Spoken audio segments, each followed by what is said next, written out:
Coming at you live from DNHQ in beautiful South Pasadena, California. This is an off-season Blue Heaven podcast. That works. What is going on, Dodgers Nation? My name is Clint. You could find me as Real FRG on Twitter and Instagram. What's going on, Dodgers Nation? Doug McCain here. You can follow me at DMAC_LA. By the way, guys, we got a birthday boy right here. Mr. Clint Pasillas. Drop a happy birthday, Clint, down below. The Dodgers, they didn't get him a great birthday present, did you? No, they've been known to do that for me, man. I've seen a number of just painful Dodger losses like on my birthday while partying with a group of friends and all of that.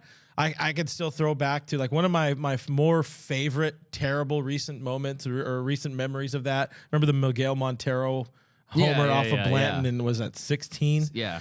Great times. Dodgers always here to not let us down. At least we're here. We appreciate you guys in the chat here hanging out with us, rocking with us. Got Charger game on, but we're here and we're all still mad the Dodgers aren't in the postseason. So let us know where you guys are representing Dodgers Nation tonight. We're going to be here, as we've told you, all off season long. It's starting sooner than we planned, but we don't take time off. We get hit. So, that's usually how it goes. But got to remind you, this is a podcast. If you can't watch us live, listen to us on iTunes, Spotify, iHeartRadio, everywhere your podcasts are available for free. Subscribe, hit the bell, leave a like, leave a comment. We want to get your thoughts. It's the off season, and we're going to need to stretch out some content here and there. At least it's a regular, full off season, no lockout talk. I'm sure there's going to be a lot of playoff format talk, but let's get into some comments here. People are, the chat's already lighting up, and people are very happy with David Roberts. I see lots of fire takes down below here. We got fire Dave Roberts.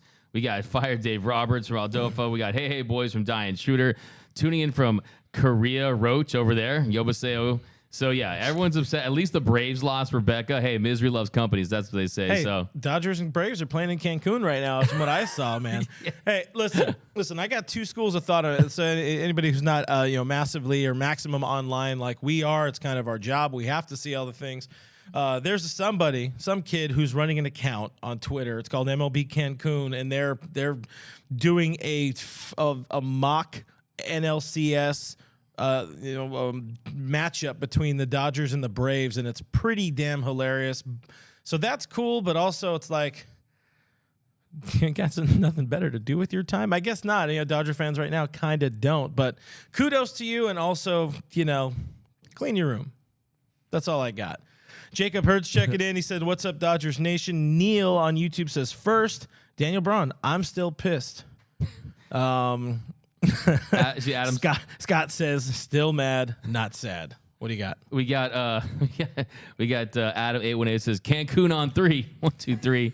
I'm waiting for some thank you fans down below in the comments section. Thank you, fans. The Dodgers analytic team. It's not me, I swear. We got Maddie Man over there talking about thank you, Doug. Your video earlier was dead on. Thank you and Clint for telling the truth amidst a bunch of excuse makers who do what you do. So yeah, that's the thing about it. We seek for that truth, even if sometimes it can be painful. Even so, if sometimes it's the cold hard facts. But yeah, I mean sometimes the truth hurts. In this situation, the Dodgers, they missed a tremendous opportunity to go down as one of the greatest teams in the history of Major League Baseball, but instead they'll go down as one of the most disappointing teams in Major League Baseball. You can't help but feel disappointed about a team that won 111 games entering the postseason and coming out having won only 112 games this year. That's just bad. Like I said in the YouTube title, it is embarrassing because, we did our best, I would say, here to not really overhype the Dodgers or say the Padres were little brother and they were going to beat. I absolutely avoided it. I've been doing this shit long enough to know the people that come after you when you say anything bad, but also at the same time, I knew the Padres were a good team. This was a moment they had been building that club for, but at the same time, the Dodgers just rolled they ass over and let the Padres scratch their belly. It was embarrassing, man. It was not what you expected to see out of a club that, yeah, they won a lot of games, but think of how many times they really showed just an enormous amount of fight over 111 games or 111 wins in 162 games.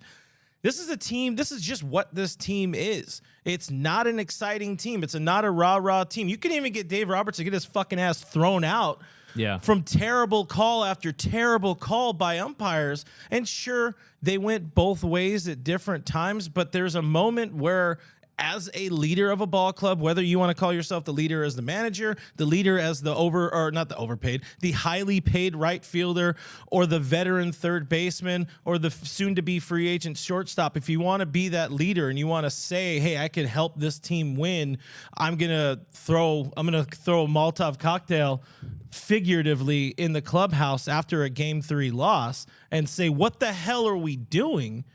I saw a comment here. Tyler, change it up. Need a shakedown. And I agree. I've said it kind of off and on over the last couple of seasons and the few times we've done these. This is now end of season, 18, 19, 20, 21. So end of that many of Blue Heaven years.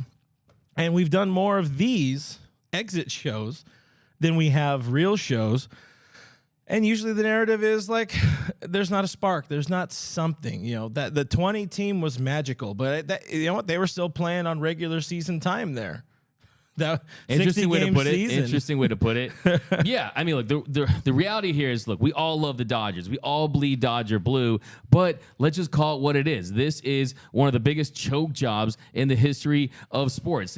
You can't spell collapse without LA. And this Dodger team, what they did in this postseason, it's not even a take at this point. The fact that this team did less with more than any team in Major League Baseball history. When you consider the fact they win 111 games and win just one postseason game. They're not even the LA Mariners, because the Mariners actually made it to the CS. The Dodgers are the first team in baseball history to win 109 games and not even advance to the championship series. It is the second largest regular season wins upset in postseason history. The Dodgers won 22 more games than the San Diego Padres. And I think, yes, of course, it was the bats. Yes, of course, the offense in the clutch was terrible. Last year was the dead arms. This year was the dead bats. In this series, the Dodgers go 5 for 34 with runners in scoring position. They average just 3 runs per game after leading Major League Baseball with over 5 runs per game. And you can't not mention Dave Roberts. The scariest movie is Dave Roberts managing in the postseason. It's not a Nightmare on Elm Street. It's a nightmare on 1000 Vin Scully Avenue.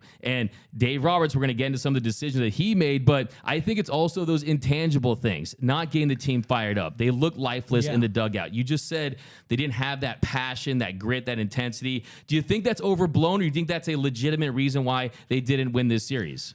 I mean, legitimate reason why they won is Clayton. Was it Kershaw? Kershaw's the one who said it. Like, they beat us. The Padres beat us. They played better. The Dodgers couldn't get any hits to fall. They couldn't get the hits they needed to fall. Game 4, I really honestly truly did feel this was going to be a 5-game series. It was set up to be a 5-game series. The Dodgers could and should have won. Credit to the Padres for finding a way to put up a five spot against that vaunted bullpen, but that also comes with you keep turning to a bullpen over and over. Tyler Anderson, you're saying we're going to get into the moves. We got to talk about the Anderson move. We got to talk about how do you let in an elimination game, the most important game of your season, how do you let a call get missed to your pitcher to throw to first base to buy the next arm time? Sure, that pitch didn't cost the team the game, but we've seen moment after moment over the years of those type of incidents or instances happening of like, oh yeah, this just happened. Oh, so it's there's so many damn excuses every time. Rich Hill just started walking off the mound, even though Dave was walking out there to ask him in 18, hey, are you good? Like, you got this guy. But Rich was just like, he's walking out. He's going to get me.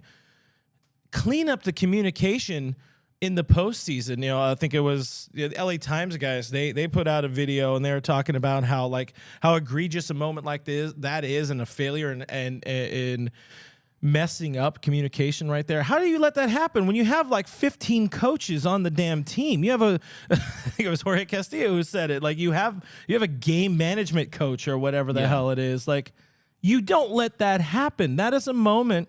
sure, it didn't cost the game, but it's a pile on of like every year it seems like there's something stupid, or Trey Turner running out to deep left field to go and try to steal a baseball from Chris Taylor in, what was that, game 3 or whatever. I mean, bouncing all over the place there. It's rough. It's rough. We're heated. I'm more heated than I thought I was going to be because I don't know if I've really cared, but I mean, with this team, it's so easy to enter the postseason resigned to the fact that you're going to fail.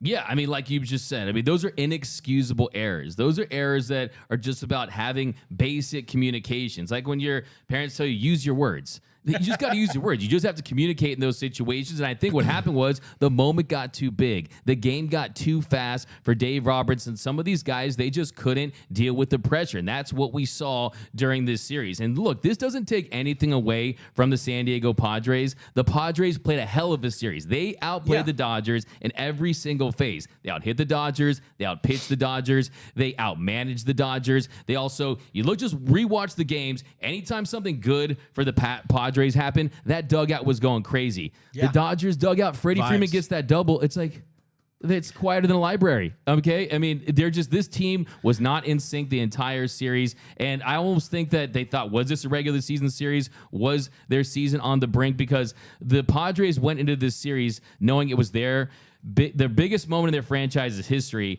and they took full advantage. The Dodgers, they absolutely didn't show up, and this is not going to go away for a long time. A lot of people have been saying, hey, Doug, how long is this going to take to get over? No, this is a scar that you're always going to wear. Just like 2019 against the Nationals, just like 2018, yes, the Red Sox were a better team, but still the Rich Hill move in that series, just like 2017 Game 2. You can pinpoint certain managerial decisions that have led to series losses, or at least contributed to. And really, Dave Roberts, he hurts the Dodgers more than he helps the Dodgers in these big series. And I've been a big Doc defender. I truly have. Yeah. But if you're not going to light a fire under your guys, and you're also just going to divert from the script, and we're going to get some of these moves, like we said in a second, what value is he truly providing? I mean, we know Dave's job. Dave's job is to keep clubhouse cohesion, to not let the team get like it was at the end of Donnie Ballgame's tenure, where people were at each other's throats. You got Zach Greinke throwing Yasiel Puig's equipment off the bus and just dumb things. Matt Kemp not getting along with whatever the hell was going on with that club. I don't know. I never read Molly Knight's book. I don't read, but ain't nobody got time for that. That's Dave's job. It's to do what the front office tells him to do, what the computers tell him to do. There, we got one in there for you guys. But we always ask, every time people bring up fire Dave Roberts, who is the better man? Who's the better person for this job? His job is to do exactly what he does and keep a clubhouse moving and motivated. I do think, like I already said, there were opportunities there where he could have sparked and maybe ignited his team, show a little more fight. But if that's not his game, the team needs somebody where that's their game. And that's not Justin Turner. He's not the guy who's going to go in the clubhouse and or slam a bat on the way in, being like, what are we doing here? Mookie Betts is not that guy. Chris Taylor is not that guy. Cody Bellinger couldn't even get in games. The team doesn't have a big time leader. It's not that it doesn't have the right personnel in place, but maybe it is that it doesn't have the right personnel in place, and it needs something else, just a little bit different. Let's get into some comments. Yeah. We're behind there, and we're sorry about that. I did see a good number of happy birthdays to me, so thank you guys. I appreciate it. I was really hoping to hear from you, and you made my day that much better. Will says, D-Mac forgot to mention how the Padres cheated. They turned on the rain and made it pour. I saw something hilarious where somebody on Facebook was saying the goose was like some sort of cheating conspiracy for the Padres to get the relay signs from behind second base or something like that. The goose happened while the Dodgers were hitting. Yeah. So let's not forget that. But I don't want to get into that. Let's get into comments for a bit. But thank you, fans. There it is. We got producer Noah on the board today running a thank you fans for us, of course. Yeah, see, but get some comments in here. Camille asked, "Has anybody talked about the clubhouse culture? Can we always blame it on slumps?" I mean, let's be fair. Ultimately, it is going to be sounding like an excuse, but it feels like there was a lot stacked against this team heading into October. Also, at the same time, they're kind of victims of their own success because they were able to check out in September, and that's just not good. At the same time, they're checking out. The Padres sparked. They got hot. They got that walk-off win. We were talking about it earlier, or whoever the hell was talking about it. They sparked. They streaked. They beat the Mets, and that's another team. You're talking about like a massive embarrassment. The Dodgers losing. The Mets are in the same boat, really, but theirs was worse because. Well, I mean, I don't know if it's worse because, the Braves were good and just a bit better, so they got the division, so the Mets had to get bounced. Maybe the Padres are just a Cinderella team streaking at the right time. We've seen that a lot with these wild card teams, especially in recent vintage, but I lost my train of thought.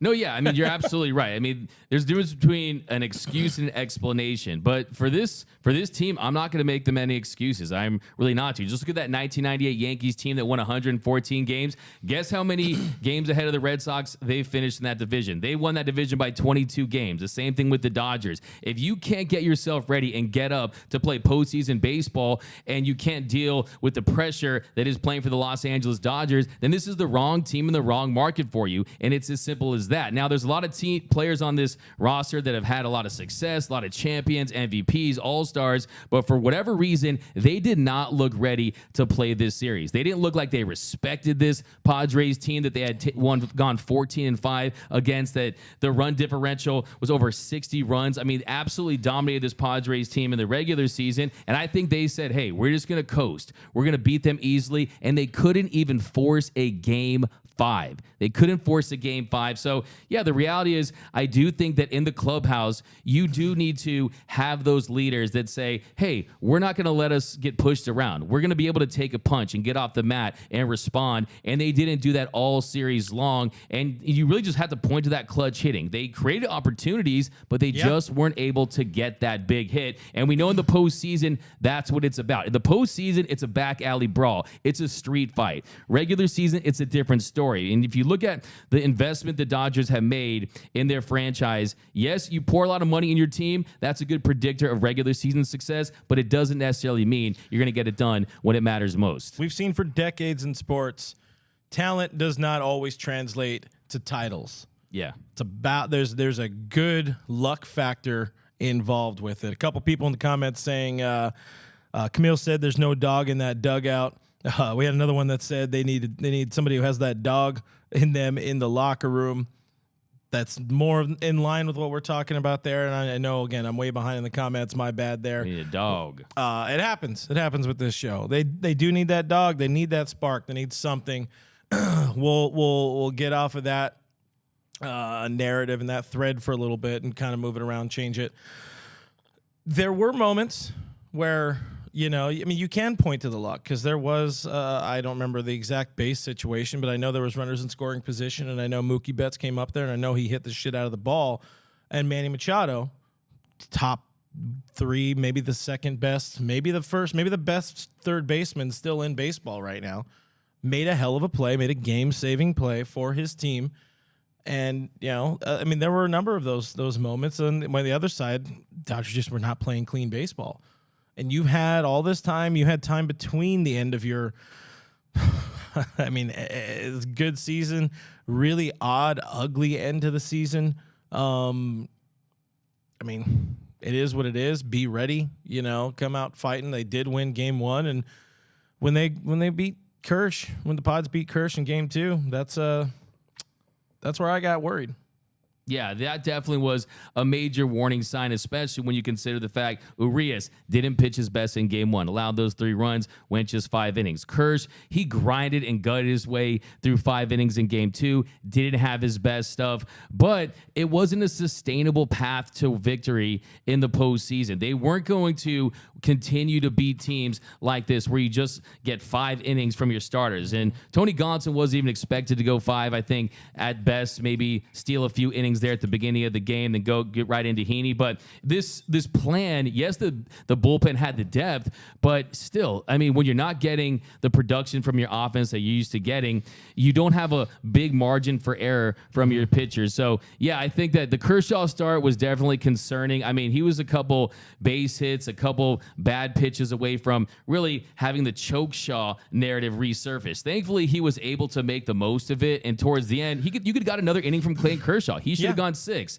Urias could have gone deeper. Tyler Anderson, which I'm sure we're going to talk about, he should have gone deeper into that game, because guess what? When your starters go deeper into games, you don't have as many decisions to make. And when you give Dave Roberts more decisions, more often than not, he's going to make a mistake. Because if there's a wrong button to push, Dave Roberts will find a way to push it, especially in these closeout games, especially in these elimination games. And this is just based in fact. We have example after example after example at this point. And yes, you can point to the fact that the offense sputtered. There's no question about it. But you're playing a very talented Padres team, and sometimes a good decision here, a bad decision here can change an entire series. I mean, the defense wasn't good enough. I mean, Trey Turner, we can't let him off the hook. His defense in game 2, that allowed the winning run to score, essentially. That was the winning run to score, and it cost them a game. So they weren't buttoned up. The presentation wasn't there. This team just did not look sharp. And you can't, if you're the Dodgers, what are you supposed to say? Oh, we won too many games? Look, that was on them to prepare themselves to say, hey, we realize what's at stake here. What I say in the preview show, they were going to be the champs or the chumps. And now they have to live with the fact that they're the most disappointing team in Dodgers history. And look, you could say, okay, well, what if they didn't even make the postseason? What if they really struggled, how these injuries? Then they would really be the most disappointing team. But the reality is, when they won so many games and they assembled this roster, that the stakes were very high. And that's why I think this team really didn't have a keen sense of the moment and really what was on the line against this Padres team that I fully believe they underestimated. Yeah, I mean, they have, over the last couple of years, and especially this year, you know, they've just been able to show up to work, do their job, and go home against the Padres. Padres were ready. You know, they made some shrewd moves. They won the trade deadline in going out and getting Josh Hader, absolutely shoved against the Dodgers in this series, and Juan Soto, who expanded and extended that lineup to where they can have somebody like Cronenworth down in the lineup to help out, or to be a weapon that ultimately proved to be the team's downfall. Grisham down in the lineup, who eventually heated up. And by the way, drop some F's in the chat for some great fire takes from Doug there. I love the starting pitching talk there. The more Dave has an opportunity to make some decisions, which we know a lot of them are already pre-mapped out, but it still ultimately is him pulling the strings in some of those moments. We know that. He's said that. He's admitted it. We'll find out more tomorrow as Andrew Friedman and General Manager Brendan Gomes are available to the media. I'm sure that question is going to be asked. Like, who's really pulling the strings? Who's running the computer? Is it Kevin? Shout out to my She-Hulk fans. Probably a bunch of people not a fan of the ending. No spoilers. Carl says Mookie Betts is more like Loogie Spitz. We'll allow it. With that one. Scabito. I'll go with Scabito. I blame the goose. Drank Hornitos to drown my sorrows. Hey! Hornitos. Finding new roads. I don't know what that one's about. Try to find some comments in here. LLWC, ladies love white chocolate, I believe was the name. Exactly, Clint. You can have a all-star team, but it doesn't mean they're going to play as a cohesive unit. And we did see this team play as a cohesive unit, but they were able to check out in September for most of September. And then after they checked out, they had to spend 5 days playing each other, playing with each other's balls before facing a team that is riding, like I said time and time again in the pregame show, that is riding all the vibes of beating the 103 win Mets or whatever the hell, however many wins they had. It was going to be a mismatch at that point because, you have somebody with a running start, and that's tough. And in a 5-game series, it's even harder. Yeah, I mean, there's definitely something to that. The postseason is a sprint. The regular season is a marathon. But if you had to choose between having that layoff, getting healthy, getting rest, versus going on the road and playing the New York Mets in a wild card series, or if you're the Dodgers, you get home field advantage throughout when you're the best home team in baseball, you take that every single time. It doesn't seem to be a problem for the Houston Astros. Doesn't seem to be a problem for, I don't know the score. Only the Astros, let's be fair. What's the score of the Yankees game right now? I'm pulling it up. We got somewhere. I think it's rain delayed again. Rain delay. Yeah. I mean, look, the reality is this team has so many experienced players on this team that have been on good teams that have had big leads, and they knew what was at stake. And yes, there was a deeper layoff, but look, this is really a cautionary tale, I guess, for teams moving forward, the rest versus rust debate. But at the end of the day, you still have to go out there and compete. And you saw down the stretch, you saw sloppy defense. You saw the offense go to sleep. Hey, last time I checked, you're paid to do a job. Last time I checked, these teams have arbitration. And the more hits they get, the better they produce, the more money they earn. And that's what's important to them, right? So they had no excuse for coasting the way they did. And thankfully, they had a get-right game at the end before the season ended. But this team was sloppy for weeks. They had a really hot July. They had a really hot August, but Trey Turner, he slumped significantly down the stretch. Mookie Betts hit just over 200 September leading into the postseason. So I think too, it really boils down to Mookie Betts just being an absolute no-show. Look, the Dodgers' last 2 post-series losses, the NLCS last year, Mookie, he goes 4 for 23, hits 174, just 1 extra base hit. This series, Mookie goes 2 for 14, hits 143 for 1 extra base hit. So the last 2 series losses in the postseason for the Dodgers, Mookie's hit a $162. We know that this team goes as Mookie goes, and Mookie has to find a way to do better, put better at-bats together. And the at-bat quality earlier in this series was bad. Yes, he had some hard hit balls later, had a sac fly, and was starting to turn it around. But Mookie Betts just looked like he wanted no business with this series. When you compare that to the fire that Machado was playing with. Juan Soto, he struggled at points during this series, but Soto's the guy who gets the big hit, one of the big hits in the clincher. So, look, I said it before anyone was saying it, I would rather see Mookie hit 300 than bowl 300. And, look, I'm not saying that it's a deal breaker. I'm not saying that if Mookie Betts was holed up into a room watching footage of Padres pitchers that it would have been a different result if he was in the cages. But just from a pure optics standpoint, the fact that you're bowling, you're having the party, this and that, this is the city of Los Angeles. This is about the Mamba mentality. And I know for a fact Kobe Bryant would not be doing that. And the Mamba mentality is you tunnel vision. It's all about your craft. When have you seen a video of Kobe golfing, Kobe playing tennis, Kobe bowling? Only video you see of Kobe is on a track running, doing sprints, or playing ball, shooting hoops. So I think in this town, it's a different expectation, a different standard. Yeah. And I mean, I don't expect these people, these human beings, to just sit in their hotel room until it is time to go play baseball. Yeah. They're not robots. Let Mookie celebrate his 30th birthday. I do agree with the optics of it. I understand and I feel with the guy for having October birthdays just kind of sucks. Here I am. Look at me. I'm working on my birthday right now. Isn't that a whack job? That's a good time. Yeah. Appreciate you guys hanging out with us. But yeah, no, there's something about optics. And guess what? If you want to go hang out, you want to go party, you want to do, you want to bowl, you want to whatever else some of the other team did, you better be ready to win, or else you're going to answer these questions for a lot longer of an off season. And you know what? The questions about just how does it feel winning in that moment about the World Series? Those are a lot better to answer over and over again, as opposed to, hey, do you think you were ready? Hey, what happened here? What was going through your mind making that decision? How come you guys couldn't get it done? What do you think the team is going through right now? Yeah, I mean, like I said in the postgame show, it's time for Dodger baseball, not it's time for Dodger bowling.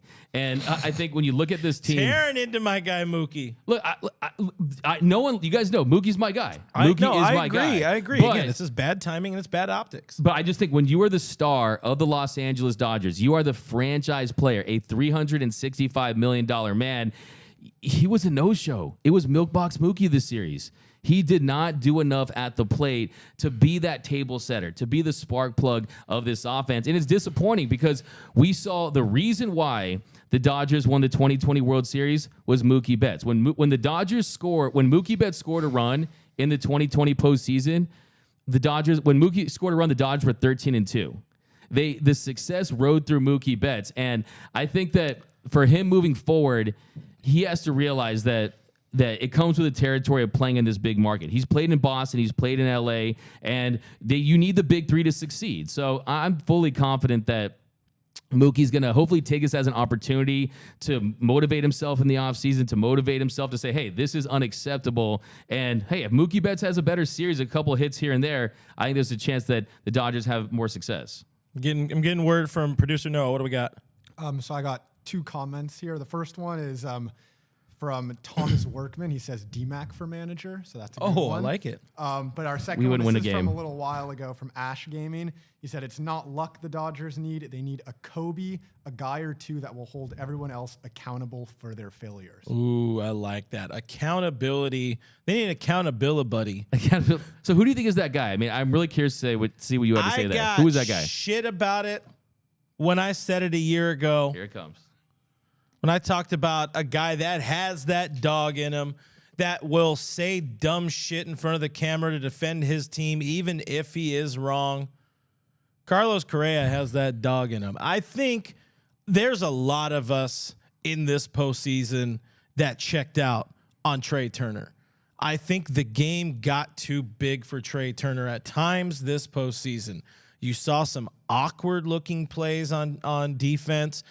You saw him nearly get pick off and almost break his finger trying to get back because, I mean, my guy, you have made that slide so many times in your career as a stolen base threat. And yeah, this is coming from a slow, fat dude, but how do you not know where you're at in the baseline where you have to make this awkward stretch, but you have your oven mitt on the other hand? Good point. It just, you know who showed up? Freddie showed up, and I give Freddie Freeman all the credit in the world for being the man I thought he was going to be for this team in the postseason. Yeah, you hope a couple more, big hits fall. You hope that ball gets in his glove that just tipped off because this game of inches. Austin Barnes, give us more Austin. He did what he was supposed to do. He owned his baby boy. Blake Snell, 2 hits. Yeah, he did. Because that's what my guy does. Yeah. But other than that, one guy I have, I'm taking to task big time though. You're on the Mookie train, and I agree. I think Mookie did hit the ball hard and had very little luck to show with it. But you know what? I'm tired of Justin Turner is a playoff god for this team because he has not been good since 2019. Since 2020, he's hitting well under 200 in postseason play. This is a guy that has built his postseason legacy with the Dodgers on one incredible series against the Mets in 2015 where he hit 6 doubles in a series they lost, and the big homer on the anniversary, the 29th anniversary of the Kirk Gibson walk-off homer. That was a great moment. In the last 3 years now 3 postseasons. That's last 3 postseasons. You're hitting, like 190, 4 homers, 7 runs batted in a run production spot. He was hurt last year. He was healthy this year, and he got beat badly by velocity. Yeah. And I could understand why he's somebody who needs to be a vocal leader, but you're not going to be bad and go tell your team to do better. Yeah. I mean, I do that in my softball really team, example. but I don't go and get paid $20 million to play softball. Yeah. That's a really good example, and I love that take by you because you can be that leader, but if you're not producing, it doesn't resonate the same. Yeah. Derek Fisher talked about that when he went to the Thunder. He was like, hey, I can't have the same voice, so I'm not playing. I'm on the bench. They're not going to listen to me. But yeah, with Justin Turner, what really comes to mind is he had a golden opportunity to come through in game 2, the loss. And he looked defeated in at-bats. Oh, he was like little weak, soft pop-ups to the infield, head down. I get it. Listen, I love Justin Turner. He is, in my opinion, he is a top 10 all-time Dodger. Like, this is a dude question. that means so much to this club, and I hope he is somebody that's involved with the organization long after his playing career is done. He means a lot to the city, and the things that him and his wife do for the community are phenomenal. But, if we're talking about this moment and him and his teammates wearing the loss, and the fans and the city wearing this loss, this embarrassing loss to the Padres, if you're pointing fingers, point one at Mookie, point one at JT, because these are your guys. These are the guys. And Turner, we assumed him going into the postseason. I mean, he was riding high. He had an incredible second half of the season. Looked good. Just didn't have it. Just did not have it, and he has not had it in a while. And we keep doing the same thing over and over. They say the definition of insanity is doing the same thing over and over and expecting different results. The Cody, the JT, we tried it 2 years in a row with TT, did not work. Yep. It's time for a culture shift. It's time for something different. It's time for somebody who's going to fight for his club and for his team, and that's why, again, Carlos Correa. It is Carlos Correa season for me. Trey Turner, you could walk. It is time for somebody, get him on a short deal, get him high average annual value. I don't care. I just want somebody different. And for the people who have the issues of the cheating and the past and all that other crap, what fixes that? Winning. What fixes that? Put a couple of these fake rings, make them real rings on those fingers. Yeah. Mookie promised us rings when he got here, and he needs better help to make that happen. Baseball is not one person. Julio did not lose this postseason. Clayton Kershaw did not lose this postseason. A short start by Tony Gonsolin didn't lose this postseason. The pitching did its part in keeping the team involved in the game. Bullpen did an incredible job until luck just was not on their side, and that's just how sports and baseball work. But get yourself in the best position with somebody who's going to be there to hopefully attempt to inspire you when you're feeling at your lowest.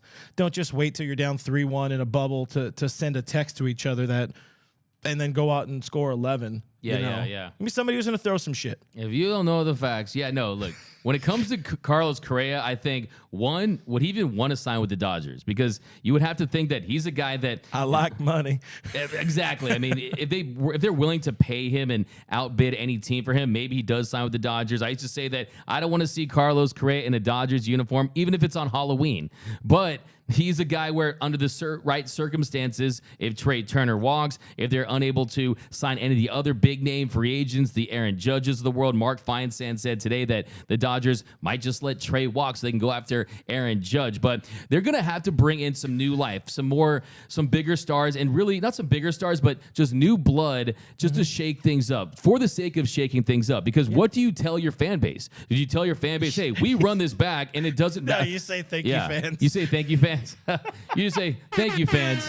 Thank you. It's just post on opening day. See you in October. We'll see how it goes. But I mean, I just think, how do you present this product to your fans, knowing that what happens in the regular season clearly doesn't translate in the postseason for the most part during this run? Because I think that if you bring this same group back with Dave Roberts, Robert Van Scoya and company, you're just telling your fans that, hey, we're just going to run this back and just hope for better results. And to me, I always say optimism leads to delusion. And I think that the Dodgers are a little delusional right now with their own talent that's currently on this roster. I definitely think you have to shake things up just to show the players on the current team that this is unacceptable. It's unacceptable to pour this amount of money, to have these resources, and not just get bounced in the first round. They won one game.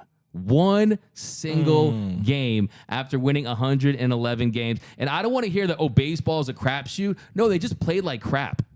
That's what it was. What do you got? So, two quick things. One, quick shout out to Diane Schroeder, super chat. She said, "Happy birthday, Clint. Please go enjoy whatever it is that you love." So thank you for that, Diane. And then another one, we got Trace Gallows season. He said, Correa being the most hated Dodger would honestly benefit him. Ooh. Good take there. Who said that one? It was Trace Gallo season. Trace Gallo. We love Trace Gallo. Correa season. I'm going to add more names to their to that handle there. I was talking to somebody about it earlier. I mean, at this point, how do you not? I mean, Dave is safe. Dave Roberts is going nowhere, and he's not going. He would need to show up and take a dump on the damn front office desk. He would need to go crap right on Stan Kasten's desk to maybe get go fired. George Costanza with right around with the trophy chained to the car. Bodysuit guy. Yeah. Dave is fine, but I think it's time for maybe just some coaching changes. Bye Bobby Guerin. Just something different, a different voice, a different look. I think. Yeah. Do you think the hitting coaches are safe? I think someone has to fall on the sword for this, and it's definitely not going to be Mark Pryor because Mark Pryor's done a fantastic job. Dr. Pryor, he's fixed everything, or not everything, but most things. Kimbrel wasn't the case, but he's done a fantastic job. But Van Scoyoc, I think that him and company. Oh, look, this is the thing you have to realize, that all these big leaguers, these high-priced talent, they have their own techniques, their own drills, their own coaches, and this and that. But I think from an optics standpoint, just hearing a new voice, and sometimes your voice just gets redundant, and guys learn to tune you out. And that's really my big point with Dave Roberts is I'm the biggest Dave Roberts fan. I'm support my Bruins, right? I want them to win. But just keep it 100 with you out there is that his single biggest asset is his personality and his ability to maintain a winning culture within this team that has so many all-stars, so many MVPs. He gets guys to buy in, but if he's not able to excel in that role and he is just using a script that's laid out from Andrew Friedman and the front office, then what truly is his value? Because to me, when you look at your leaders, if you're down, if you're facing adversity, the eyes don't lie. Mm-hmm. And Dave Roberts, when the game got fast, when they lost their lead, he looked defeated in that dugout. Yeah. And I don't want to see defeated Dave ever again. I want to see a Dave that's confident, a Dave that's poised. It's almost like he forgot that he does have a World Series under his belt and that he has been in tough games and pressure situations. And look, if you feed off of it, but I do think that it's two things. I agree with you, Clint. You have to make a change that even maybe the casual fan might not know or care about. The casual fan's not going to care about a Bob Guerin being changed or a Van Scoyoc, but the players hearing a different voice is going to care. And I think you're right about that. There is something to the good cop, bad cop dynamic. And I think maybe Guerin and Doc see a little too close. They're a little too eye to eye on some of those, thoughts. And I know Dave will say otherwise. They all challenge each other in some way, and that's good to have in the clubhouse. But maybe you need something very different. And again, I'm a fan of whatever the hell Bob Guerin does. But if we're under the idea of just changing something, and not just for the sake of changing something, it's changing something for the sake of a new voice and to bring that accountability of like, look, we're not just going to keep doing this anymore. You failed or we failed. Somebody's got to pay. Yeah. You had the best possible setup to succeed in the postseason in terms of roster, in terms of health. They got healthy.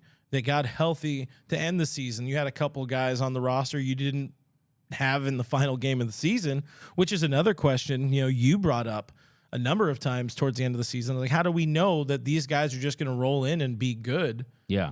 Canely was good until he was needed.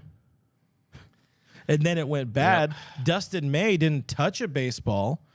Their big trade deadline acquisition, Joey Gallo, didn't grab a bat. It's weird because you want splinters, man. You got splinters on that butt. I want them to do something different in October because I do think it's too much of the same over and over. Too much of the same. The way they adjust in October and the play, or roster wise, we'll say. I mean, like David Price was somebody who meant a lot to this club. Caleb Ferguson was somebody who meant a lot to this club. There was much ado about Hanser not being on the roster and Miguel Vargas being on, non-factor. Exactly. I think just the way I think it's really interesting kind of looking back how their decision to utilize Cody Bellinger the way they did. And I was saying, and to button up my thought, because I do want your opinion on some of that stuff. So they play the game a certain way all through the regular season. Bellinger is in there. He's starting every single day pretty much.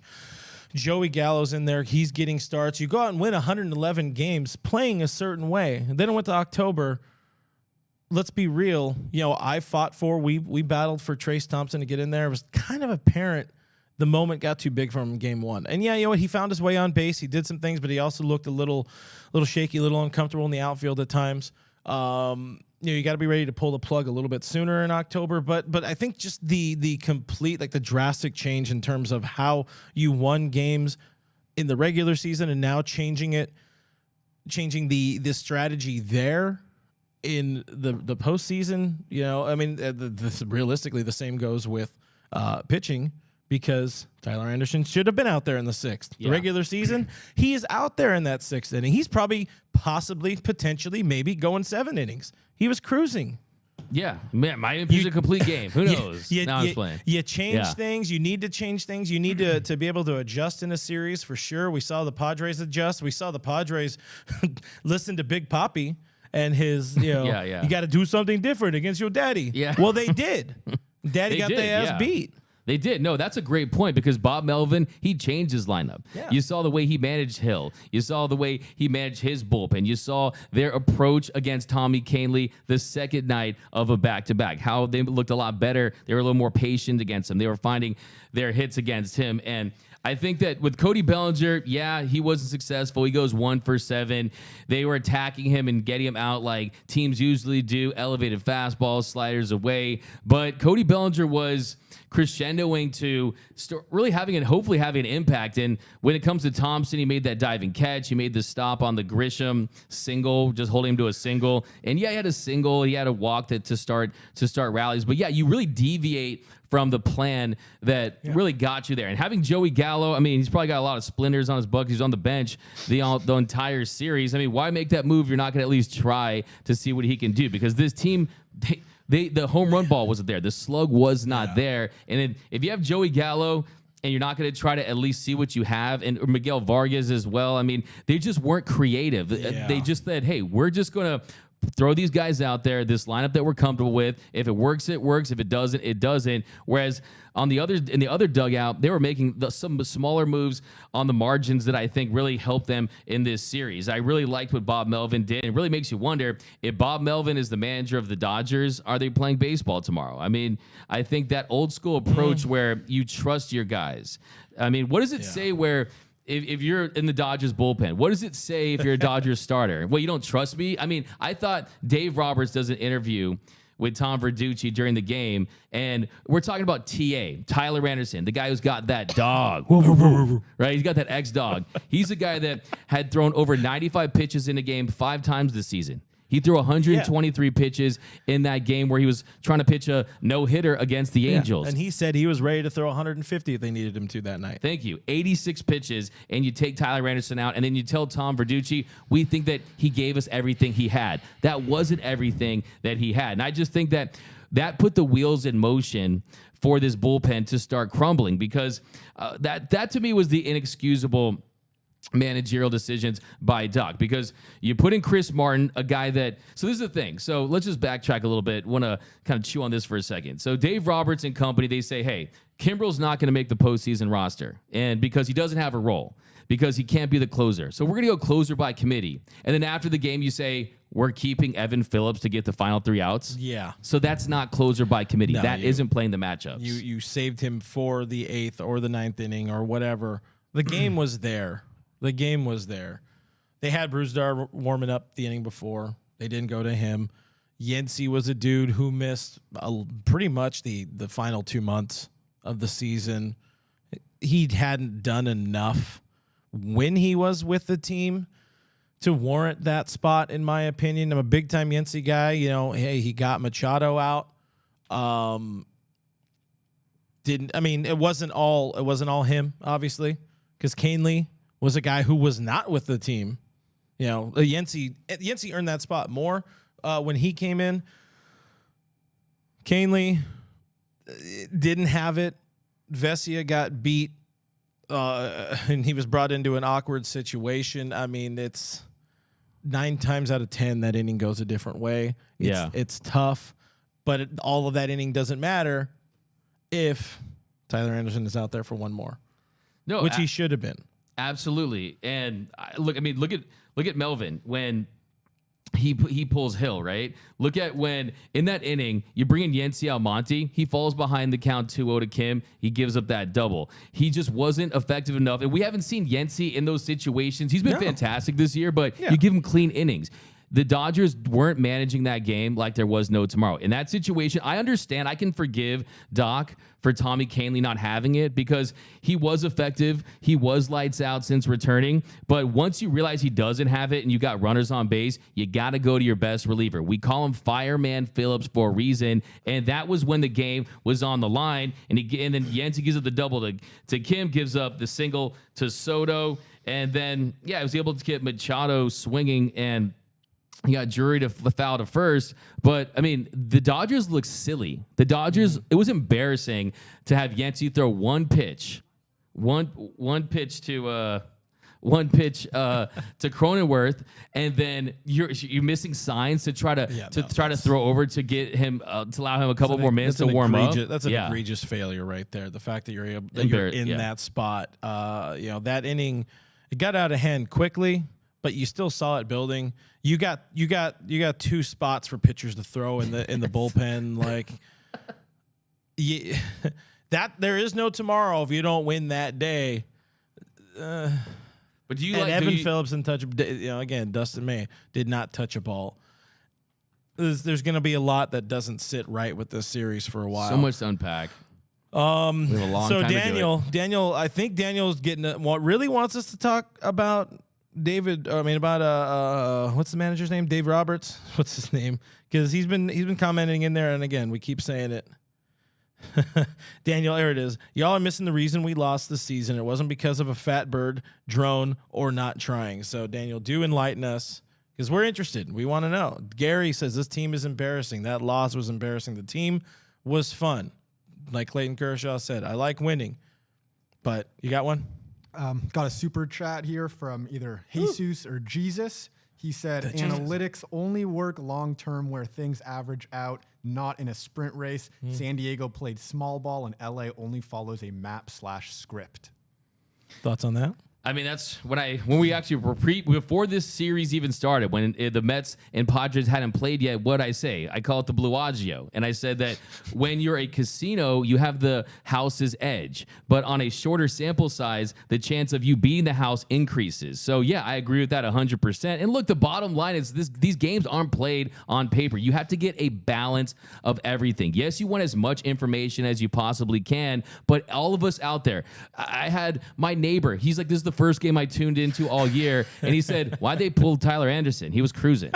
I'm like, you know what? Just give this guy a hat, like this guy in the dugout. I mean, Tyler Anderson is a guy that you can trust out there in big spots, and you have to ignore this whole tendency. And look, you also are so predictable. That's the thing too, is the other dugout knows that they're not going to allow their starter to face the lineup the third time around. They know what the Dodgers' MO is in these situations. I mean, it's like watching a tennis match out there. How many times Doc goes up and changes pitchers? It's like my neck is starting to hurt. I'm getting whiplash. So I think that you have to put a little more trust in your guys, especially when you're talented. That's what really hurts me is this bullpen was unbelievable. The Dodgers, they wasted an elite bullpen. They also wasted a path to the World Series where you would have had to be an 89-win team and an 87-win team to get to the Fall Classic. On paper, that's one of the easier paths this game has ever seen, and the Dodgers squandered that opportunity. And I think that it's not just on Dave Roberts. It's not just on the offense being terrible with runners in scoring position. It's not just on anyone. It's collectively they got beat by a Padres team that I think was hungrier, that I think was better prepared. And yes, I do think they benefited from the fact they went on the road. They did have the momentum of being that Mets team, but still, this Dodger team, it's not like they got blown out any game. It's not like they absolutely had their way with the Dodgers. All the wins, 2 runs, right? I mean, 1 run, 2 runs. It's not like they absolutely dominated the Dodgers in any games. And when the result is that close, that tells you that a managerial decision here and there can cost you a game, and a batted back can cost you a game. Defense cost you a game. Trey Turner cost the Dodgers in game 2. We're lucky it wasn't worse that, the play where he calls off Chris Taylor. What are you doing there? That's just absurd. So, yeah, I think that this team, there's a lot to look back. And when they do look back, and just get back your point down in the comment section, I agree with you 100%. In a short series, that's why I said a great team that has depth, they're built for a 7-game series. They're built for a 162-game series. But going into this, being the Dodgers, you have to realize that, and you have to adjust accordingly. So I finally found the comment. Daniel Bowler here, who's been accosting the chat, calling us idiots and that we don't know anything. He blames the entire series on Will Smith's baby. That is why the Dodgers lost, because of Will Smith's baby girl. That is why they lost. So congrats, Daniel. You got red. Thank you for hanging out. Hey, man. Well, everybody else is wrong. It's the baby's fault. Hey, who are you to tell a guy what he should procreate with his wife? What do you want to have a calendar? Babe, we can't do this tonight because the World Series. This could happen in October. Yeah, hold off, man. Hey, man, come on, just relax on that. Look, I will agree with him. Will Smith did not have a good series at all, save for that game 1. He hit 188 in the series. He left. I think he did leave, and Daniel says it in his comment. Pretty sure he left the most runners on base. Yeah, he did. He is your cleanup guy. He hit the ball hard, but not as hard as he usually does, and he had a lot of kind of end cap fly balls. I don't blame it on that. Dave is the one who said Will and JT, the Padres started throwing more velocity to them. And they usually throw spin, in the words of Dave, throw breaking pitches, throw off speed, and they're able to capitalize on that. So that's a situation of, in 4 games, those 2 batters in particular did not adjust. Yeah, and Will Smith is a guy that we've seen come through for this team. And usually when he's struggling, he's getting BABIP to death, right? He's hitting rocket shots that are going right into the glove of the opposing team. And he did have the sac fly in game 4, so you're seeing him get his bat on the ball. But yeah, that's another example of an adjustment that the Padres made, is they knew that Will Smith could beat them. They knew that Will Smith is one of the most dangerous bats on this Dodger team, but they said, hey, we're going to throw you, we're going to change our approach against you. And Will Smith is a guy that, you avoid that inner half against him, you're usually going to be okay, especially fastballs in that inner half in his nitro zone that he can take off on. But he just couldn't find a rhythm. He couldn't find a rhythm where he's squaring up baseballs, and you're seeing him get a lot of hard contact. But in that first game, he was, but then they adjusted, and yeah, you got to give them a lot of credit. But in that situation, the Dodgers have to pick that up too, and they have to adjust too on the fly, and they have to realize that, and you have to change your approach. So it did feel like they were one step ahead, one move ahead of the Dodgers all series, and the Dodgers were playing catch up, and their moves weren't working as well as the Padres. So Will Smith definitely did have himself a great series. I think if you look at that Fantastic Four, like I like to call him, I think Mookie had the worst series of that bunch. Will Smith was second. Trey Turner, if you look at his numbers, still OPS over 1,000, but that costly defensive play really cost him. And then Freddie Freeman, I think he has OPS over 1,200. He had 3 hits in the elimination game. Yeah, he did his job. Freddie did his job. But, yeah, just not enough, too. Bottom of the lineup, not doing enough. Chris Taylor was a hero last year. He looked lost at the plate for the most part. Gavin Lux got some base hits. But, yeah, you just weren't seeing this pass the baton, this big, crooked number inning where they're just really pounding teams. They just didn't feel like they were intimidating the Padres pitchers at all. And you got to give a lot of credit, too. Suarez was a beast. Hader has totally found it. So it really is also a result of their relievers getting hot at the right time, and Bob Melvin just pulling the right strings, pushing the right buttons in the right spot. So, yeah, there's a lot of different factors. But, the bottom line, the offense just did not produce, and Will Smith was a guy that they really needed to play better this series. Everybody needed to play better. Everybody needed to do a bit more. Will Smith is a key factor. Trey Turner. You can go down the list. The offense was the problem. They didn't score. They didn't get the timely hits. They didn't get the hits that they're going to get in the mind of the opponent and throw them off their rhythm, make them lose a game. And maybe you get a reliever trying to be too fine because they're trying to hold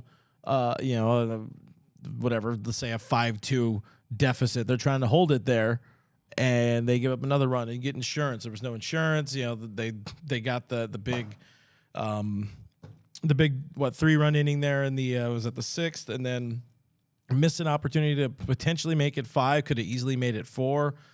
Credit to Tim Hill and Bob Melvin for keeping it there, bringing him in the right moment. I said it, and I can say it. I'm probably not actually going to do it, but like I don't know about Muncy hitting that spot.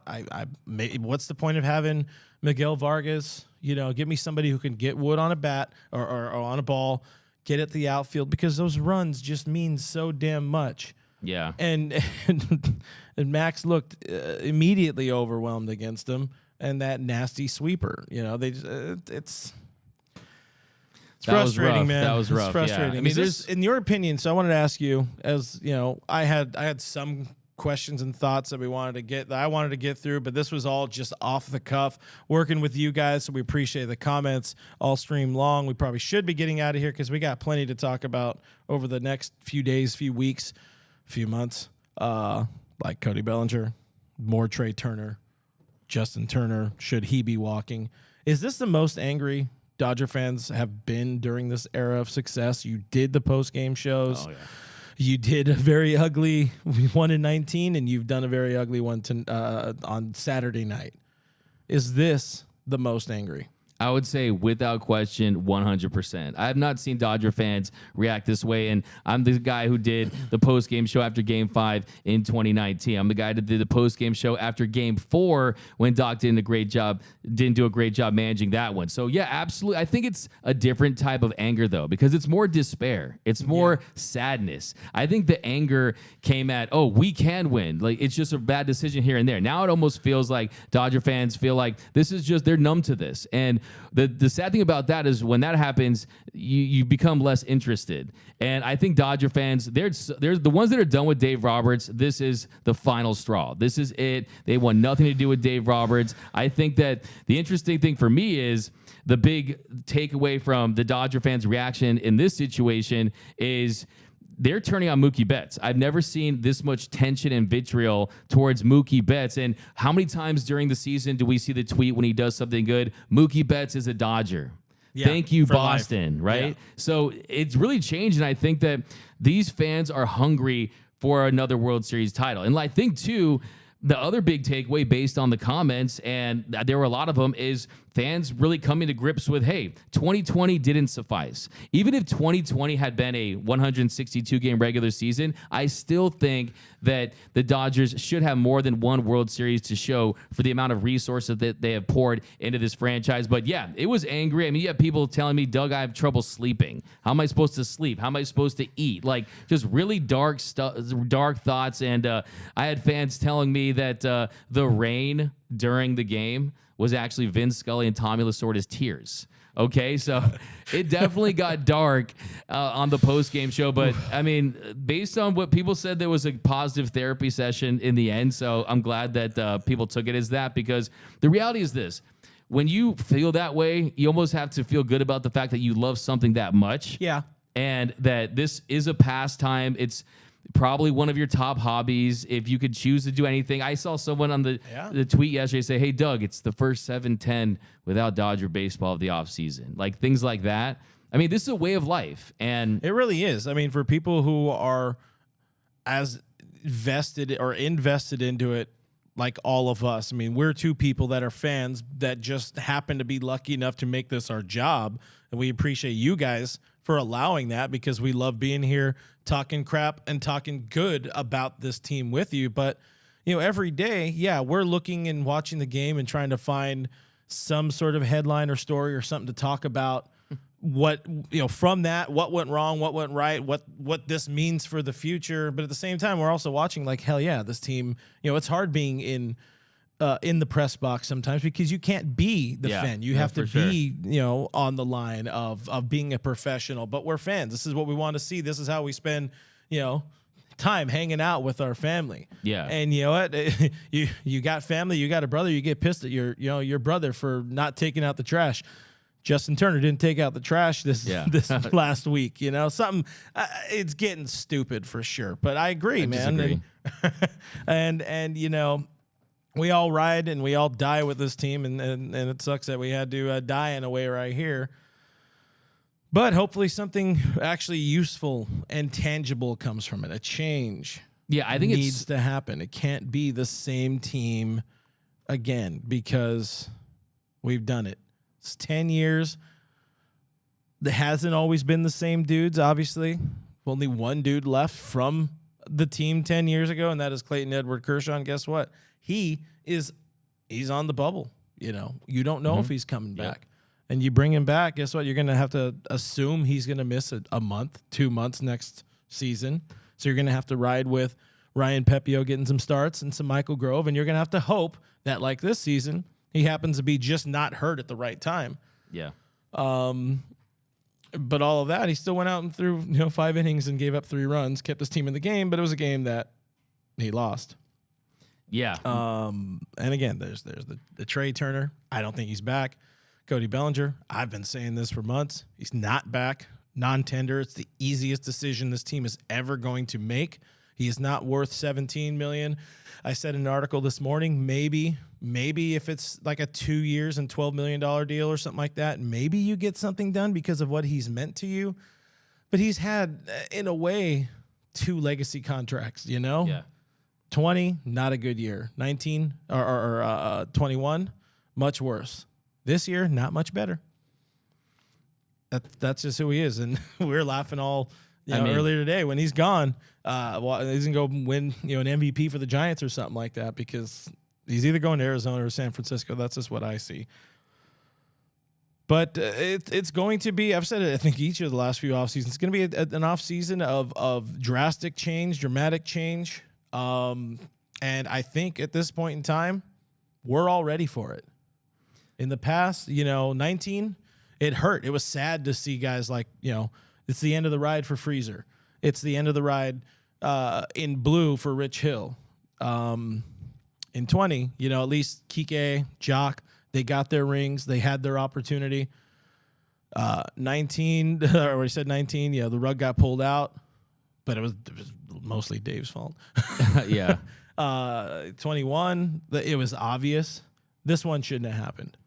Yeah, the one is the real kick in the balls, the real gut punch one. And I think that it's so dramatic when you look at the fact that, 111 win season, they get bounced in the first round after winning 1 game. You have to make drastic changes. Let's say they win a round, you lose in the NLCS, and you say, okay, they had the injuries. The injuries start to pile up. Walker Buehler is out. Blake Trinan isn't the same guy, and Tony Gonsolin's not the same guy, or you make it to the World Series. Then I think maybe you do run it back without a lot of swift changes. But considering the fashion in which they lost, there's no way in hell they can just run it back and think that it's okay. So I think that I agree with you 100%. I think that it's time for a change. It's time for new voices. It's time for new players. I mean, I've been a fan of Trey Turner and the idea of the Dodgers maybe looking to ink him long term, but I also said you don't pay your barber before you see the haircut, okay? And I think with Trey Turner at this point, I like the fact the Dodgers have this much flexibility. They do have the prospect capital. They do have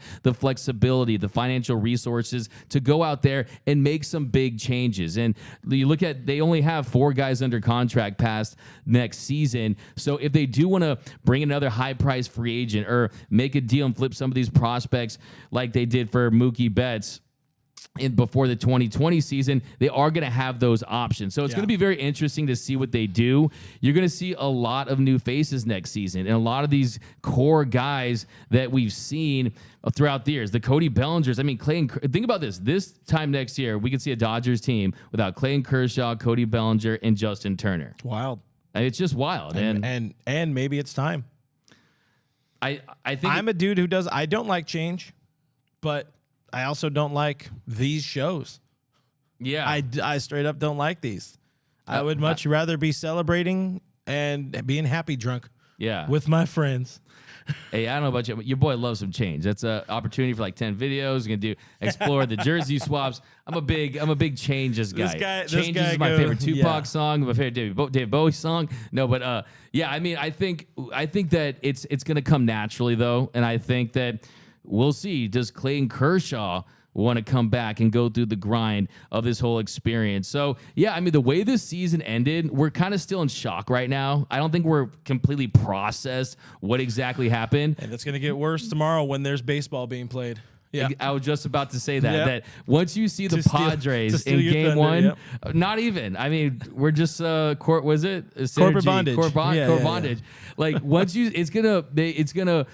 Everyone's blood's going to boil tomorrow when they see the Padres against the Phillies, because they're going to realize that should have been the Dodgers and the Phillies. And then it's going to continue on. And I know, you know, it's funny too. Like, I know a lot of people are NHL fans, football fans, NBA fans. They're going to probably focus more on their teams in the next few weeks than watching postseason baseball because it hurts so much. But you're going to pay attention. You're going to see who wins and loses. So, yeah, it's definitely a tough loss. But I do think that the Michelada half full take here to spin this in a positive way is the only way to get real wholesale changes is for a loss this dramatic. And I think that the Dodgers definitely lost in dramatic fashion to the point where they're going to have to reevaluate everything. They're going to have to do some serious soul searching on how they value injured players. I think you mentioned it earlier. I think that they thought that all these guys were going to come back and be able to perform. And really, we think about it, Blake Trinan didn't. Tony Gonsolin didn't. Tommy Kahnle was lights out until he wasn't. So they have to do a better job in assessing how their players are able to perform from a health standpoint too, moving forward. And hey, like I said at the trade deadline, I was very weary when they didn't go out there and make a move, because they weren't aggressive in 2019. You saw what happened. They weren't aggressive in 2022, and yes, they still had a stacked roster, but when you make a change, when you make a big trade, you get guys excited down the stretch. And I think this team didn't have that same life down the stretch. So are you saying you didn't have the excitement of Joey Gallo and Chris Martin? Hey, man. No, well, Chris Martin, look, they're fine. Well, your rival, by the way, enough of the little brother crap. This was the series. It matched it up. Now these are two teams that have something. They have an equal edge against each other. Yeah. Because you win here, this completely negates losing 14 times in the regular season. And here's the dirty little secret. It was already a rivalry.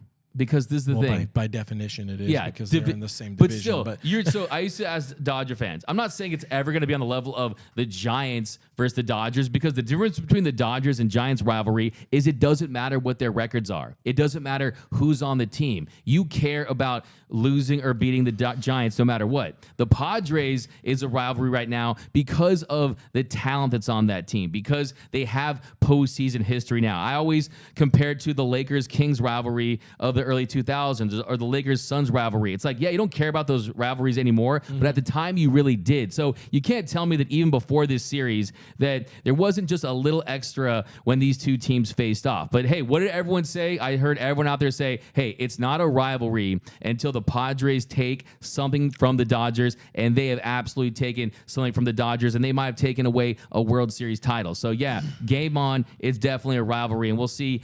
It's gonna be big time. A lot of emotions early on when these teams face off for the first time next season. It's going to be a good time. We got some from producer Noah over here. Yeah, I got a quick super chat here. Lori O, she said, I thought they really could do it this year because they made a historic regular season to counter the postseason Dodger bugaboo, but not even a historically great regular season team could do it. Holy crap. Appreciate 1999 super chat. That is awesome. We appreciate everybody sending one. Jesus, another one, $1.99. LMAO, there's always an excuse. And I mean, yeah, you're going to have reasons why you're losing, but I'd rather not lose.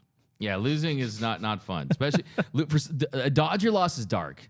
A Dodger loss is dark. It's like unlike anything, especially in the postseason. It takes a while just to kind of get back to normal and try to get to feel right. But I think that the thing to be excited about, Dodger fans, is the fact that, like I said, this team, there's a lot of options. There's a lot of flexibility up and down this roster, and they already have a lot of great pieces already. And you tinker with this roster, you make some changes to the coaching staff, and then hopefully all these guys have this sting amongst them, and they want to work even harder this offseason because they don't want to feel the way they're feeling. They don't like the fact that the Dodgers now, the reality is anytime you Google most disappointing teams in professional sports history, you have to include the 2022 Dodgers just by way of the fact that they are the only team in the sport's long history that, I mean, this is a franchise, 139 years, right? I mean, this is a franchise that's been around for over 100 years, and this is the first time a team has won 109 games and hasn't even made it to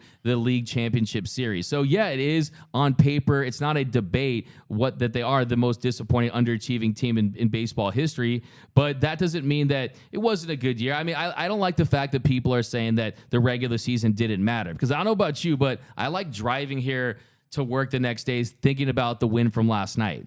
I like the feeling of winning every time we did a post-game show. And, you know, it's like that wrestling thing. It was real to me, God damn it. You know, like it still felt real to me. So it's like I still enjoyed the regular season, but if we're being honest with ourselves, we have to go back and really assess some things because look, the reality is the perception of the Los Angeles Dodgers is that until they win a 100, even though if you disagree with this, which is fine and it's understandable, because I still think the Dodgers would have won the World Series in 2020 if it was a 162 million game season. But the reality is the perception out there is some fan bases, people in the baseball world, won't completely legitimize the Dodgers' success until they win a 162-game regular season plus the postseason. A few comments in here. People asking if we're going to keep going throughout the offseason. Yes, we don't. We don't quit. We're not like a lot of other outlets who go away until it's the postseason or the regular season. We're here with you, rocking all year long. And I think this year, this offseason, we're ramping up content more than we ever have. We're going to be in here, going to see a whole lot, perhaps too much of Doug and I, especially Doug, because you know he's chomping at the bit. He's got those rumored dog in him right there. I think. Hey man, and we'll be here. Well, I mean, we still got to figure out and settle the day. It feels like, I mean, we're all usually here on a Monday. But I'm kind of annoyed missing Monday night football games myself. But if you guys want to keep it going on Monday, you know, this is a show for you guys. I saw somebody say, and I appreciate it. I forgot where the comment went, but you know, these shows are, you know, a great therapy session for them. And I mean, it is for us, all of us trying to get in here. There's a lot of voices, so we do our best to not only talk to each other, to talk with each other to you guys about things and, you know, bring up some different points or whatever, but we try to get to the comments as best we can, try to get your guys' takes and, you know, run with those as best we can. But you guys make it hard because you're so locked in on this team. Seth says the worst part of this, no more post-game show. Oh, yeah. You know, we'll do a post-game for like the Astros Padres World Series. That could get exciting. And we'll just roast both teams. We'll roast both players, guys. I promise you that. No, hey, you know, Phillies Guardians. If it does come to that, I think we got to do like a whole like watch party thing and just trash on everything. Yeah. F-bombs galore. It'll be a good time. Yeah, no, for sure. People are enjoying Noah here. They're saying Alex says DN with the intern comment reader. Hey, we can get you that. We'll get you that little like card made for you, man. Jeff talking about the rivalry. We'll say in air quotes with the Padres. Our pal at Snydog, of course, Locked On Dodgers, one of our fine contributors, writers extraordinaire here with DodgersNation.com, says the rivalry conversation is always just people defining the word differently. Like Doug said, it's definitely a rivalry right now. When people say it's not a rivalry, they mean long term. So I think it's beyond that. I think this solidified it into something more. Yeah. And why is that a bad thing? I don't get it. It's some pejorative term against the Padres. I get the little brother, big brother dynamic. It's the whole thing of trying to just keep them down in their place. But I think it's like the closest thing to like a college football field where you actually have fans from both teams in the stands. You rarely see that in a lot of big league stadiums with rivalries. And look, the reality is Padres are having their moment right now. They weren't afraid to make moves and spend money to try to compete with the Dodgers. And yeah, this could spark a rivalry between the two teams. And I think that it's a good thing for the Dodgers because when you win your division by 22 games, you can take your foot off the gas, even mentally. I mean, these guys are just humans. And that's just when you have a rival like the Giants or the Padres and you have more interesting games, it's only going to help you. And I think next season, it's going to be on. It's going to be on. But hey, even if the Dodgers go 19-0 against the Padres, they're going to be like, hey, it doesn't matter. We'll see you guys when it matters most. But yeah, look, the goal, the mission right now has to be to just kind of reevaluate everything. I think I see some comments here saying that who would you rather have, DeGrom or Aaron Judge? I think that really, the answer to that question, I think, has to be, and we know Clayton, hey, look, you got to give this man credit because I did a poll about Carlos Correa going to the Dodgers, and I did that poll in the summertime, and it was like, would you want Correa to be a Dodger? And it was like 99.99% said no, and then 1% said yes. Now it's like 70-30. It's 60. It's climbing. Yeah, I mean, you posted that not too long after the loss, I think, and it was very much split. Yeah, for sure. And then, cooler heads prevailed, and you get more of the people who are like, no, I don't want that guy. Yeah, there was like a 55 to 45 part. But do you like this feeling, or do you want to whine about something that happened, 5 years ago? We got internet comment boy reader, producer Noah. What do you got? Just quick super chat here. Orlando, he said, "I'm not spending one penny on the Dodger organization until they win a World Series. We need to send a message. So thank you for spending that penny here. I like instead." it. Appreciate that. Look at that. I'm sure that sounded great in everybody's ear holes. But, it's probably about time to get out of here, guys. I know the comments are still rocking, but we're going to save some some of that good for the rest of the offseason. Tyrell says, appreciate all the time and effort, guys. We appreciate you guys rocking with us every week, and we'll see you for the rest of this offseason. We're going to see you through the postseason and all this kind of stuff. Who you got in the LCSs, by the way? Well, we don't know who's going to be in the ALCS because that game apparently got postponed. So MLB is probably pissed right now. But I can't pick the Padres, man. I just can't. Rally meteor. like I said in the postgame show, the Phillies offense is what the Dodgers offense was supposed to be as far as how explosive they were. And I think that Bryce Harper, they have a lot going for them right now. I'll take the Fighting Phils, a team that I hated in the past, of course. These are two teams that you absolutely should hate. Team Meteor. Yeah, you want nobody to win the pennant. One of them has to win the pennant, and I guess I like no, this. because usually you say you want the team that beats you to go on and win. I don't want the Padres. That is one way you can still keep them in their place. You did all of that, and you couldn't win the title. I think for the Padres, too, they're on this emotional high being the Dodgers. Like, where will they be at? But the bottom line is they have that juice. They have that postseason juice it's tough to pinpoint, identify, but when you see it. I like this one guy says, I don't care. Taco, I don't care. I think a lot of you people are, a lot of us out there feel the same way, but it'll be interesting to see. I think Rob Manfred is probably hurting right now. I saw someone tweeted that they're going to have the Phillies and the Guardians World Series at 6:45 a.m. on ESPN 12 or something. Like, so it's like, it'll be really interesting to see how this all play out. And I think that it'll be interesting to have a Yankees-Astros and then or Yankees-Astros potentially. I'm not ruling out the Guardians because the Guardians have a lot of guts that could absolutely win that series. But if they lose, I think Josh Naylor needs to he needs to apologize to his team because that was a little embarrassing there. Yeah, look at everyone saying, let's go Phillies. So we're all Philly fans. Do you remember Victorino? Those I think, 15 years ago was a long time for some folks. Oh, yeah, that's right. Yeah. Rest in peace, Matt Stairs. Oh, Dylan with some love here says this channel blows away AM 570. They're friends of ours. We enjoy some 570. But looking forward to the off-season content. Glad you guys will be on here during the off time, during the off-season. Oh, yeah, we're always going to be here. KTAS 1207, $1.99 super chat. Boom, I'm going to give you 10 seconds. Would you rather have Judge or DeGrom next season? DeGrom. All right. Makes sense because you want pitching. But why not both? I'll know, and this will be probably a next week's show. There is a payroll crunch coming up for this team. Yeah. They just got under that 300 million threshold, I believe it is.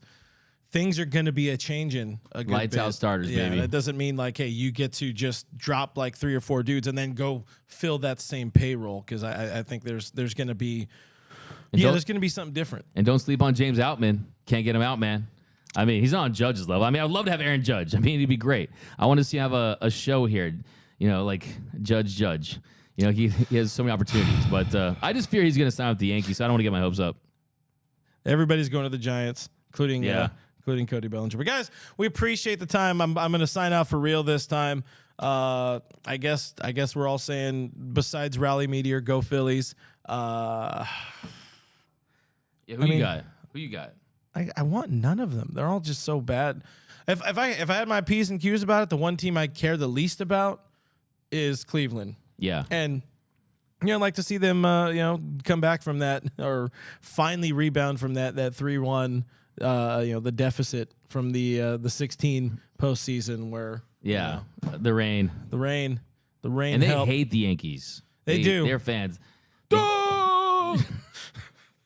Wow. Anyways, all right, guys. Well, find us on the internet all the offseason long as well. We're going to bring you every legitimate rumor that we can. We're also going to be exploring a bunch of cool stuff. We hope cool stuff this postseason as we look at some fits with this team. And we do explore changes that could or should, in our opinion, with the help of our fan base, that we think should be made. If you guys can't join the live stream, it's the best place to watch us for sure. So do subscribe, youtube.com/DodgersNationTV. Hit the bell, leave a like, leave a comment after. Tell grandma, tell the YouTube algorithms you love us. But we're on iTunes, we're on Spotify, iHeartRadio, Pandora, Amazon Music, basically anywhere your podcasts are available for free. We live there, so go do that. Just Google Blue Heaven Podcast. You can find us real easy. That guy is the legendary DMac_LA on Twitter and Instagram. I am Real FRG on Twitter and Instagram. Thank you guys for all the chats. Thank you guys for the birthday love and the birthday super chats, because that's cool. That is always beer money. And the fridge is empty, and that's a sad time. It is pretty I empty. had water today. String cheese. But I didn't really want to have tequila during this show because, it would have gone off the rails real quick. Thank you, guys, and we will see you next Monday. Bye.